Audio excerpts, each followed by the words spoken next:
this video is just me trying to better explain why we should all, including myself, because I have kids,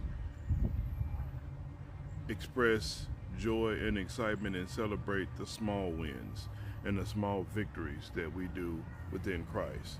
And what I mean by that is, for example, real life example of me making a stupid decision and almost instantly regretting it and then salvaging it, fixing it. Yesterday, whatever, a day ago, 2 days ago, whatever.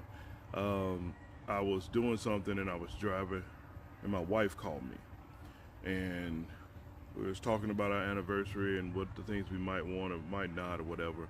And she know me. As long as I got a surplus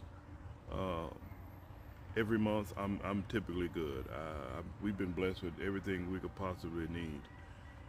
But she said it was in the evening, like 3, 4 o'clock. Everybody was out, and she said, "Just get me some flowers."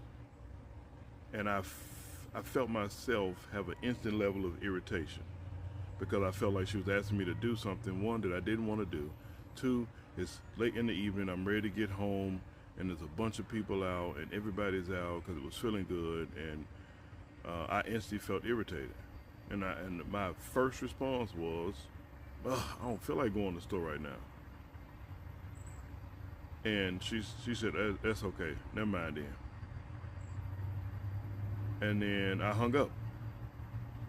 The moment I hung up, because we have a God-centered marriage and my wife has a husband that loves Christ, I felt bad instantly, and I responded to feeling bad.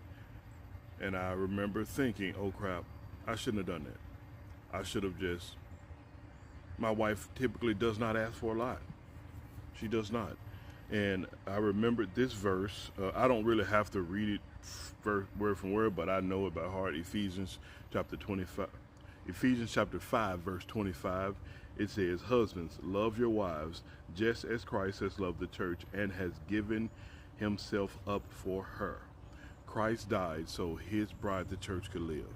So I had to humble myself. I instantly called her back in about 3 to 5 seconds after processing and go, "Hey, sweetheart, I'm sorry for sounding like you were irritating me. I'll go to the store. What kind of flowers would you like?" And she was like, "Whatever, just no roses." And she paused for a minute. I said, "You okay?" She said, "Yeah."